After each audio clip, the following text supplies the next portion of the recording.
Cada Constituição tem um motivo principal que explica a razão do seu nascimento. No caso da Carta de 1891, esse motivo é até simples. O Brasil tinha deixado de ser uma monarquia 2 anos antes, em novembro de 1889, com a proclamação da República. E não dá para imaginar uma carta constitucional do Império num país republicano. A história da criação da primeira Constituição da República, há 115 anos, é o assunto da reportagem especial de Maurício Desante, que você acompanha a seguir.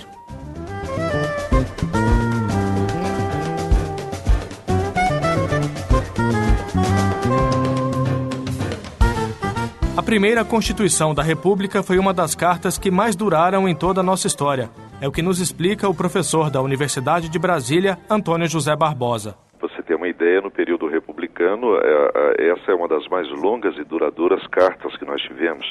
Ela foi aprovada em 1891 e sofreu uma reforma só em 1926. E durou até a Revolução de 30, que colocou Vargas no poder. A mudança tinha mesmo que acontecer, até porque a Constituição anterior, de 1824, havia criado um quarto poder, o moderador, que dava uma super força ao imperador do Brasil, que na época era Dom Pedro II. Ele podia, por exemplo, nomear senadores vitalícios ou mesmo dissolver a Câmara dos Deputados, bastava querer. A Constituição de 1891 veio do desejo de mudar essa realidade, como afirma o conselheiro da Ordem dos Advogados do Brasil, Zélio Maia. A gente não pode esquecer que em 1891 já havia se passado 100 anos da Revolução Francesa, em que o sistema monárquico centralizador não cabia mais no mundo ocidental. E a Constituição de 1891 veio, na realidade, não em razão exclusivamente do movimento militar da queda do Império, mas por todo um movimento que já pedia, que já exigia a construção de um novo Estado. Em vez de 4 poderes, como no Império, foram adotados 3, Executivo, Legislativo e Judiciário. Executivo, exercido pelo Presidente da República. Legislativo, com 2 casas temporárias, Câmara dos Deputados e Senado Federal, que reunidos formavam o Congresso Nacional. Judiciário, com o Supremo Tribunal Federal como órgão máximo. Os 3 poderes seriam exercidos com harmonia, mas de forma independente. O advogado Zélio Maia defende o presidencialismo, que foi o sistema de governo adotado pela Constituição de 1891 como o que melhor caracteriza o povo brasileiro, desde aquela época até os dias de hoje. Acredito que o presidencialismo, dentro da nossa realidade cultural, é o mais alinhado ao nosso povo, porque o parlamentarismo necessita de uma construção democrática e cultural muito incisiva. Tanto é que nós temos parlamentarismos que são modelos, como o parlamentarismo francês, o parlamentarismo inglês. No entanto, nós temos parlamentarismos europeus que não causa a estabilidade pretendida desse regime de governo, que é exatamente o seu grande mérito. Um primeiro-ministro na Inglaterra fica mais de década. No entanto, nós temos, por exemplo, na Itália, constantes crises decorrentes de um parlamentarismo que tem os seus altos e os seus baixos.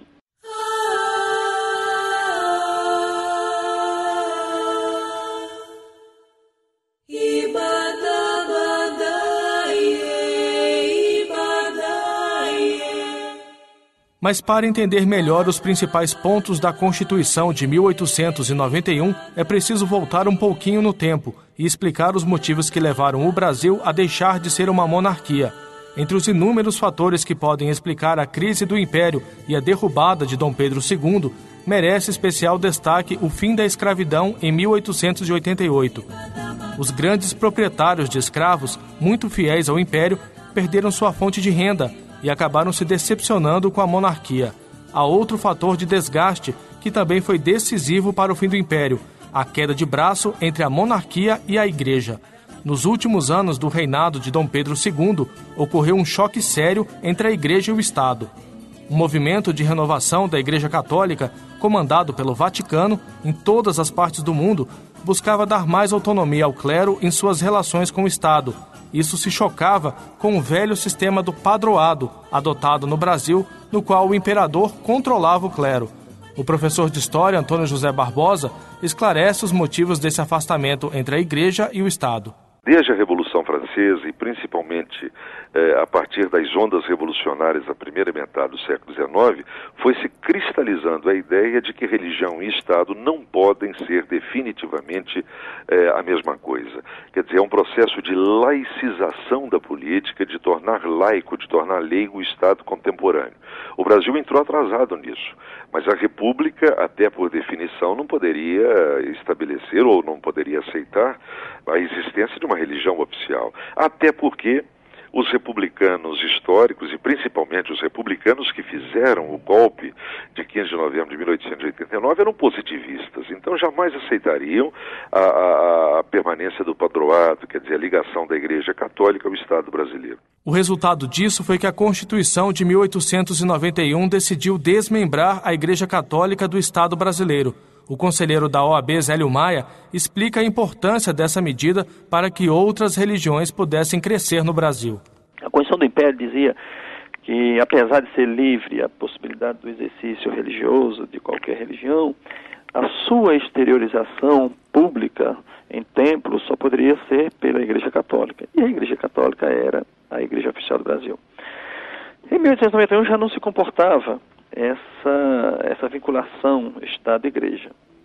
Então, a Constituição de 1891, já atrasada para o mundo, veio a desmembrar totalmente Estado e Igreja, afirmando incisivamente a laicidade do Estado brasileiro, ou seja, adotávamos a partir de 1891 um Estado laico em que não poderia adotar uma ou outra igreja. Evidentemente, a Igreja Católica, prejudicada em razão disso, na Assembleia Constituinte de 1890, que gerou a Constituição de 1891, acusava a Constituinte de que estava tomando a decisão mais errada. Mas nós sabemos hoje, a história mostra que o Estado desvinculado da Igreja possibilita o exercício pleno e absoluto de toda e qualquer afirmação religiosa.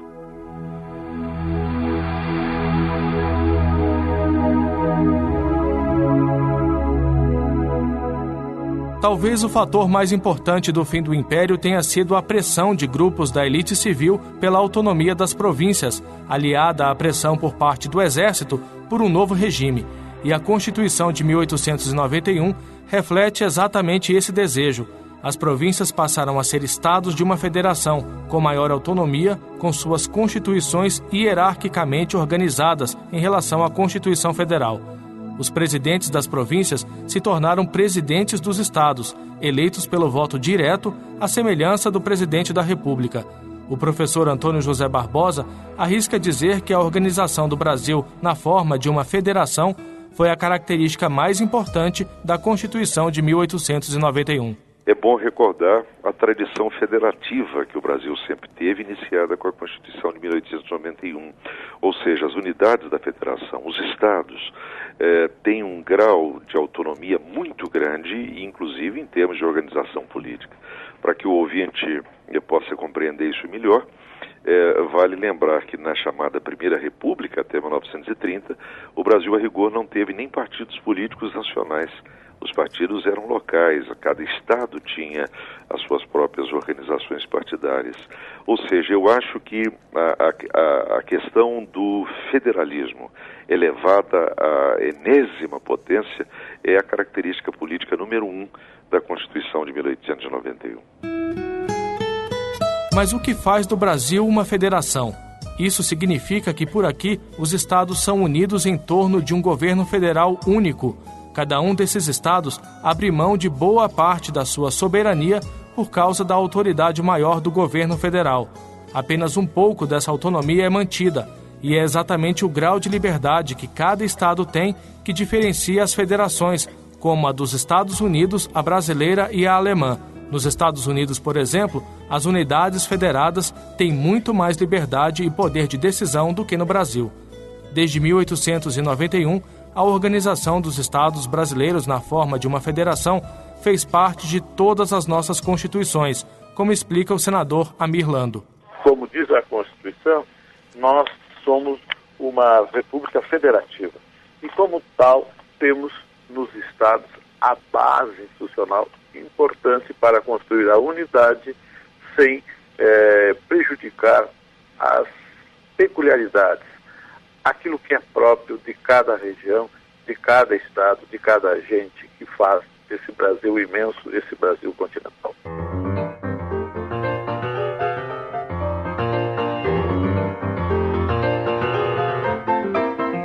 Mas a criação da Federação Brasileira aconteceu na contramão do exemplo dos Estados Unidos. Lá, os estados se uniram numa aliança com o governo federal. Aqui, essa aliança foi condicionada por um decreto, ou seja, de cima para baixo. Apesar dessa característica peculiar, o ex-presidente do Senado, Ramos Tebet, elogia a Carta de 1891 exatamente por ter sido a pioneira do princípio federativo. O fato é que ela foi importantíssima na medida em que ela refletindo o espírito da época, ela consagrou definitivamente no Brasil o princípio republicano, o princípio federativo, consagrou postulados democráticos, né? Em suma, foi uma Constituição verdadeiramente democrática e prova disso é que ela durou de 1891, né? Essa Constituição durou até a Constituição de 1934, o que prova que foi uma Constituição que refletiu, né, durante muito tempo as aspirações da nacionalidade, consagrou relevantes princípios para o Brasil, inclusive o sistema federativo. O senador Demóstenes Torres também destaca a maior autonomia dos estados como a principal inovação da primeira Carta Republicana. Significou mais uma visão de abertura de discussão em relação aos estados. Os estados podiam definir mais o que iriam fazer. Havia uma concepção pura de republicanismo. E o que acontece, evidentemente, hoje. Então, de sorte que o que eu tenho a dizer é que essa Constituição foi uma Constituição referência para o Brasil. Também o senador Jefferson Pérez ressalta a inclusão do princípio federativo no texto constitucional de 1891. Foi um avanço num país que até então era um Estado unitário, um país, o que era uma forma imprópria, inadequada para um país com a extensão territorial e com a diversidade que tem o Brasil. A forma federativa foi um avanço, sem dúvida.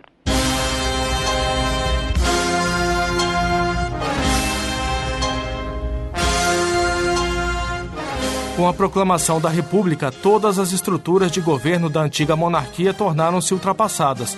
A quem deveria ser atribuída, então, a tarefa de pensar uma nova legislação para o recém-nascido Brasil republicano? Assim que a República deu seus primeiros suspiros, o governo provisório de Deodoro da Fonseca nomeou uma comissão de juristas, sob a presidência de Saldanha Marinho, para elaborar o projeto da nova Constituição. Esse projeto deveria ser submetido à discussão e aprovação da Assembleia Constituinte, escolhida por meio de eleições a ser instalada em 15 de novembro de 1890. O projeto apresentado pela comissão não foi aprovado pelo governo provisório, que encarregou Rui Barbosa de revê-lo. Quando foi afinal promulgada em 24 de fevereiro de 1891, a primeira Constituição republicana, pouco alterada ao longo dos debates legislativos, trazia a marca das contribuições de Rui Barbosa. Deve-se a ele o figurino federativo e presidencial que a República assumiu. O papel exercido por Rui Barbosa na Constituição de 1891 foi lembrado pelo senador Ramos Tebet. O seu principal construtor foi, sem dúvida nenhuma, Rui Barbosa. E dizem que ele se inspirou muito na Constituição norte-americana e daí a razão de Estados Unidos do Brasil. Diz que ele teria copiado a Constituição americana até no nome. Uma das mais significativas contribuições de Rui Barbosa à Constituição de 1891 foi atribuir ao recém-criado Supremo Tribunal Federal o controle sobre a constitucionalidade das leis e atos do Legislativo e do Executivo. E como o projeto constitucional não contemplava a garantia da liberdade do indivíduo em situações de violência ou coação, por ilegalidade ou abuso de poder, Rui acrescentou o direito ao habeas corpus. Assim, foi Rui Barbosa quem transformou o STF no guardião da Constituição, em especial dos direitos e liberdades individuais. Com a Constituição de 1891, as eleições passaram a ser pelo voto direto e os mandatos tinham duração de 4 anos sem a possibilidade de reeleição. Apesar do voto direto, nem todos os brasileiros poderiam ir às urnas. Os representantes do povo seriam escolhidos por homens alfabetizados e maiores de 21 anos. As mulheres e os analfabetos ficaram de fora. Segundo o historiador Antônio José Barbosa, essa exclusão foi um dos pontos fracos da Constituição de 1891. O professor avalia essa restrição como um retrocesso. De certa forma, e por mais paradoxal que seja, o início do período republicano no Brasil correspondeu a uma espécie de retrocesso em termos de participação política. Ou seja, na medida em que o Segundo Império avançava, o número de participantes, de eleitores aptos a votar, foi crescendo. E com a República esse número diminui. É paradoxal isso, quer dizer, o regime republicano refluiu o nível de participação política existente no Brasil. O voto, por exemplo, que chegou a ser permitido aos analfabetos no Império, foi eliminado com a Constituição de 1891. Então, os analfabetos, as mulheres, os militares de baixa patente, enfim, estavam impossibilitados de votar, estavam cerceados na sua participação política. O conselheiro da Ordem dos Advogados do Brasil, Zélio Maia, entende que as restrições estabelecidas pela Constituição de 1891 aos votos de mulheres e analfabetos não tinham respaldo internacional. No campo internacional já não se justificava, não havia mais nenhuma justificativa para você ter esse sectarismo de votos, ou seja, exclusão de diversas classes. Isso a Revolução Francesa expressamente trazia e contemplou na sua Constituição que o voto devia ser universal, devia ser praticado em caráter universal. E foi esse um dos pilares da Revolução Francesa. A mesma opinião é compartilhada pelo senador Jefferson Pérez. Nada disso é justificável. Infelizmente, as sociedades do passado eram muito elitistas, muito antidemocráticas. Não se pode dizer que estava correto, mas agora há de se constatar que era assim. A mentalidade dominante era essa, que analfabeto não tinha condições de avaliar o seu voto, de avaliar as qualidades do seu candidato, da mesma forma que aquele de baixa renda. Era uma noção equivocada de cidadania, mas era da cultura dominante na época. Muitas das conquistas da Carta de 1891 se perderam ao longo da história. A avaliação é do senador Demóstenes Torres. Para ele, nós não somos mais uma república federativa pura como éramos no início. Agora, o regime republicano no Brasil, na realidade, ele não é puro. Ele esteve mais puro na Constituição de 1891. A verdade é que nós temos aqui instituído um regime republicano, mas, na realidade, hoje nós temos mais um centralismo estatal, parecemos mais um Estado único. As leis são únicas para o Brasil todo, a Constituição é única. Isso faz com que nós passamos a parecer mais um Estado unitário do que de outra forma. Por exemplo, polícia. Nós não podemos organizar polícia, né? Porque já existe um modelo dentro da Constituição. Então, até eu acho que nós deveríamos, hoje, voltar àquela sistemática antiga. Nós poderíamos desconstitucionalizar. Eu já muitas vezes discuti essa proposta, né? Ou seja, tirar da Constituição, sem tirar qualquer direito, vários dispositivos que não são tecnicamente constitucionais. Isso permitiria uma desregulamentação do Brasil, daria maior estabilidade jurídica, faria com que o Supremo Tribunal Federal pudesse julgar, né, de uma forma mais uniforme, que os estados poderiam obedecer como leis maiores. Agora, os estados ter uma liberdade maior para poder trabalhar questões locais. Então, eu acredito que a Constituição de 1891, nesse aspecto, ela foi muito superior às demais.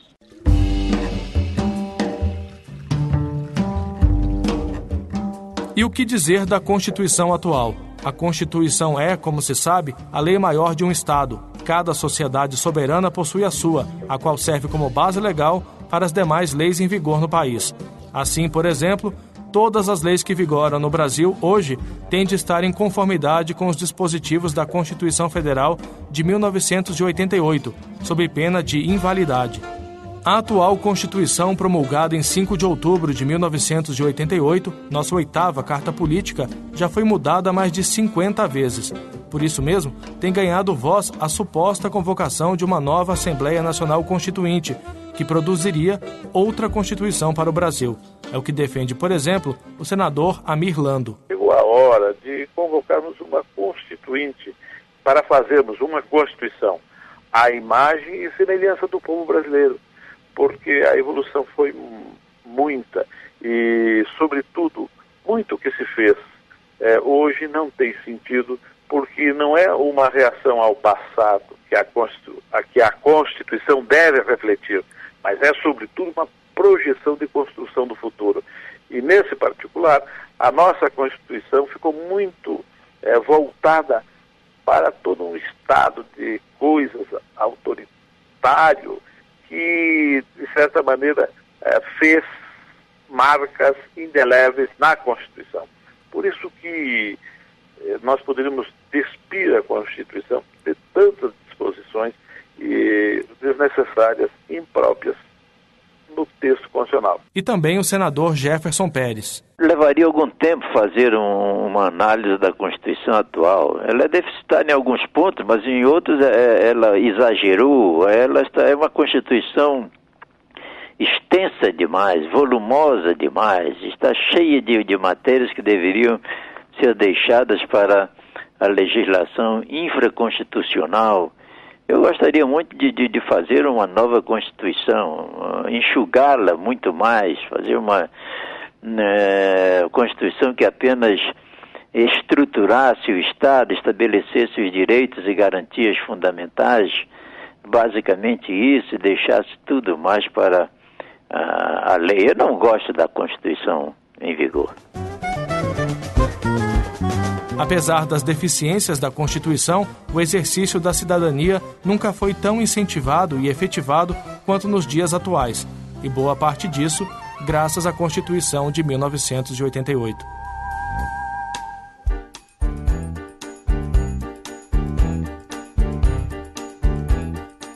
Especial 115 anos da primeira Constituição Republicana, um produto Rádio Senado. Redação, edição e apresentação, Maurício Desante. Produção, José Francisco, Isa Barreto e Robert Vitório. Locução, Jefferson Dalmoro. Seleção musical, Alcebiades Muniz Neto. Trabalhos técnicos, André Menezes. Direção da Rádio Senado, Ivan Godoy. Secretário de Comunicação do Senado, Armando Hollenberg.